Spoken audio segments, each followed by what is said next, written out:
যদি আপনাদের 1 মাসের ভিতরে ভিডিও ভাইরাল না হয়, আমি যে কথাগুলো বলছি সেই কথাগুলো সবগুলা যদি আপনারা মেনে চলেন, আপনারা আমার এই চ্যানেলে আইসা আনফলো মাইরা চলে যাবেন। ইদানিং কিন্তু প্রায় 90% মানুষের কিন্তু ফেসবুকের ড্যাশবোর্ডটা লাল হয়ে রয়েছে। আপনি যেহেতু এই ভিডিওটি দেখতেছেন, হয়তো আপনারও লাল হয়ে রয়েছে। তো এটা কিভাবে গ্রিন কালার করবেন আজকের এই ভিডিওতে জানতে পারবেন। ভিডিওতে আমি যা কিছু বলবো আপনি যদি অ্যাপ্লাই করেন, আপনি কিন্তু সপ্তাহখানেকের ভিতরে কিন্তু আপনার এই ড্যাশবোর্ডটা লাল হওয়া থেকে নীল করতে পারবেন। তো ভিডিওটা সম্পূর্ণ দেখবেন এবং আমার কথাগুলো শুনবেন। আমার বর্তমানে কিন্তু আমারও ড্যাশবোর্ডটা লাল হয়ে রয়েছে। তো আমি কি টেকনিক অ্যাপ্লাই করতেছি আজকে আপনাদেরকে বলবো, এবং আপনাদের কি কারণে এই ড্যাশবোর্ডটা লাল হয়ে রয়েছে, কেন আপনাদের ভিডিওতে ভিউজ আসে না, এনগেজমেন্ট আসে না, আজকে আমি আপনাদেরকে কিছু টিপস দেবো যেগুলো অ্যাপ্লাই করলে আপনি কিন্তু খুব তাড়াতাড়ি কিন্তু রিচ এনগেজমেন্ট বাড়াতে পারবেন এবং আপনার ভিডিওতে কিন্তু প্রচুর পরিমাণে ভিউ হবে। তো ভিডিওটা শুরু করা যাক। প্রথম থেকে শেষ পর্যন্ত শুনবেন এবং একটি মন্তব্য করে জানাবেন আমার কথাগুলো আপনাদের কাছে ভালো লাগছে কিনা। তো প্রথম কথা হচ্ছে, আমরা যারা ফেসবুকের মধ্যে ভিডিও তৈরি করি, আমাদের একটা ভুল হচ্ছে টাইম মেনটেন না করা। অনেক সময় দেখা যায় আমরা সকাল 10টার সময় ভিডিও আপলোড করি, কিন্তু প্রত্যেকদিন কিন্তু সেই টাইমে কিন্তু ভিডিও আপলোড করতে পারি না। অনেক সময় দেখা যায় দুপুর 12টা হয়ে যায়, অনেক সময় আবার দেখা যায় বিকাল 5টা হয়ে যায়, 7টা হয়ে যায়। তো এই কারণে কিন্তু আমাদের ফেসবুক রিচ এঙ্গেজমেন্ট কমিয়ে দেয়, কারণ ফেসবুক মনে করে যে আমি হয়তো কোনো সফল কন্টেন্ট ক্রিয়েটর নয়, যখন যা পাইলাম ভিডিও আপলোড করে দিলাম। এই জন্য কিন্তু আমাদের রিচ এঙ্গেজমেন্ট গুলা মূলত কম আসে।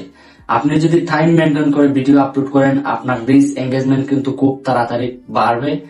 ধরেন আপনি সকাল 10টার সময় ভিডিও আপলোড করছেন, সেই ভিডিওতে যদি 500 ভিউ আসে, পরদিন যদি আবার সেম টাইমে একটা ভিডিও আপলোড করেন, সেটাতে কিন্তু 1000, 1500 আস্তে আস্তে কিন্তু বাড়বে। কিন্তু আপনি যদি পরদিন 7টার সময় আপলোড করে দেন, 5টার সময় আপলোড করে দেন, তখন কিন্তু আপনার রিচ এঙ্গেজমেন্ট বাড়বে না, কারণ সেই ভিউয়ার্স গুলো কিন্তু 10টার সময় আপনার ভিডিওটা দেখছিল যখন তারা ফ্রি ছিল। প্রত্যেকদিন কিন্তু তারা আপনার ভিডিও যখন আপলোড করবেন তখন সময় ফ্রি থাকবে না। তো এটা কিন্তু আপনাদের মাথায় রেখে কাজ করতে হবে, প্রত্যেকদিন time to time video upload করতে হবে। এবং দ্বিতীয় যে কথাটা হচ্ছে সেটা হচ্ছে, আপনারা প্রত্যেকদিন আপনারা মেনটেন করবেন যে কয়টা ভিডিও আপলোড করতে পারবেন। আপনি যদি একটা ভিডিও আপলোড করতে পারেন সমস্যা নাই, আপনারা প্রত্যেকদিন একটা টাইমে একটা ভিডিও আপলোড করবেন, দেখবেন আপনার ভিডিওটা অনেক রিচ এঙ্গেজমেন্ট পাইছে এবং প্রচুর পরিমাণে কিন্তু ভাইরাল হবে। তো আপনি যদি পারেন 10টা করেন সমস্যা নাই, কিন্তু প্রত্যেকদিন 10টা করতে হবে।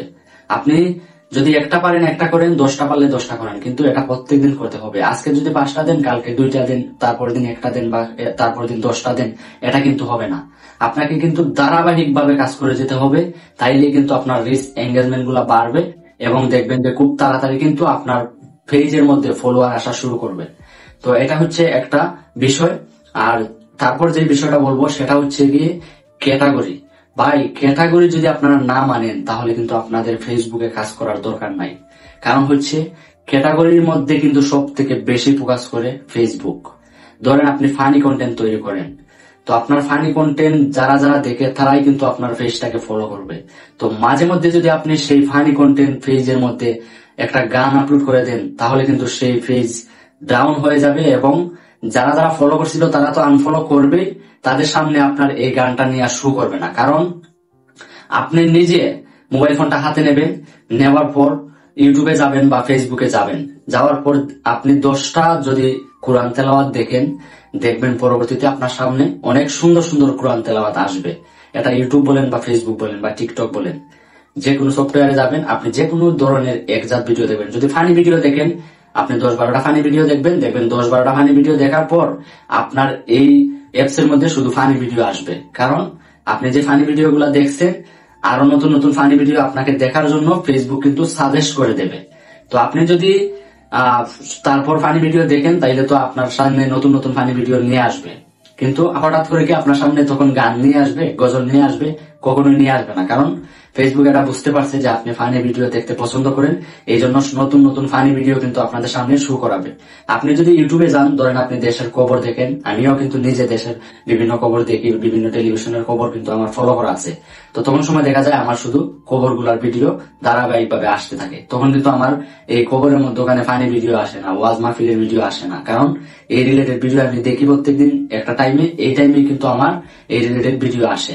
তো আপনারাও কিন্তু ক্যাটাগরি ঠিক রাখতে হবে। যদি আপনারা ফানি ভিডিও আপলোড করেন, শুধু ফানি ভিডিও আপলোড করবেন, আর কিছু দেওয়া লাগবে না, ছবি দেওয়া লাগবে না, লেখা ফুস দেওয়া লাগবে না, তারপর আপনাদের লাইভ করা লাগবে না, কিছু করা লাগবে না। আপনারা শুধু ক্যাটাগরি মিল রেখে টাইম মেনটেন করে তারপর কয়টা ভিডিও আপলোড করবেন এটা মেনটেন করে কাজ করবেন, দেখবেন আপনাদের 100% রিচ এঙ্গেজমেন্ট বেড়ে যাবে। যদি আপনারা এই কাজগুলা করার পর আপনাদের রিচ এঙ্গেজমেন্ট না বাড়ে, আমার এই চ্যানেলটা আনসাবস্ক্রাইব করে দিয়েন। আপনারা যারা যারা আমার ফলোয়ার আছেন আনসাবস্ক্রাইব করে দিয়েন। তবে আমার কথা মতো আপনারা কাজ করতে হবে।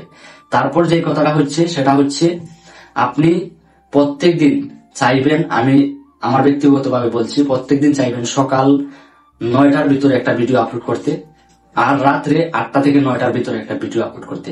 তখন সময় কি হবে, অনেক সময় দেখা যায় যারা বিভিন্ন চাকরি করে বা বিভিন্ন কাজ কামে আছে, বিভিন্ন দোকানে কাজ করে, তারা দেখা যায় 8টা 9টায় কিন্তু দোকান থেকে বাইর হয়। তখন সময় হাতে মোবাইল ফোনটা নিয়ে কিন্তু ফেসবুক বা ইউটিউব চালায়। তখন সময় কিন্তু আপনার ভিডিওগুলো তারা বেশি পরিমাণ দেখবে। আর সকালের কথা যেই বলছি, এটা হচ্ছে আপনি কিন্তু নিজেও, আপনি যে আমার ভিডিওটা দেখছেন, হয়তো আপনি নিজেও কিন্তু সকালে ঘুম থেকে ওঠার সময় অনেক মোবাইল ফোন চালান, তারপর কিন্তু ঘুম থেকে ওঠেন। এই সময় কিন্তু প্রচুর পরিমাণ রিচ হয় ভিডিওগুলা। তো এই দুইটা টাইমে ভিডিও যদি আপনারা আপলোড করেন, তাহলে মোটামুটি দেখবেন যে আপনাদের আস্তে আস্তে কিন্তু ভালো একটা লেভেলে নিয়ে যাবে। তো এই কথাগুলো যে আপনাদের বললাম, যদি আপনারা প্রথম থেকে শেষ পর্যন্ত শুনে থাকেন, তাইলে অবশ্যই অ্যাপ্লাই করবেন। যদি আপনাদের 1 মাসের ভিতরে ভিডিও ভাইরাল না হয়, আমি যে কথাগুলো বলছি সেই কথাগুলো সবগুলা যদি আপনারা মেনে চলেন, আপনারা আমার এই চ্যানেলে আইসা আনফলো মাইরা চলে যাবেন, যদি আপনারা আমার কথাগুলো মেনে চলেন।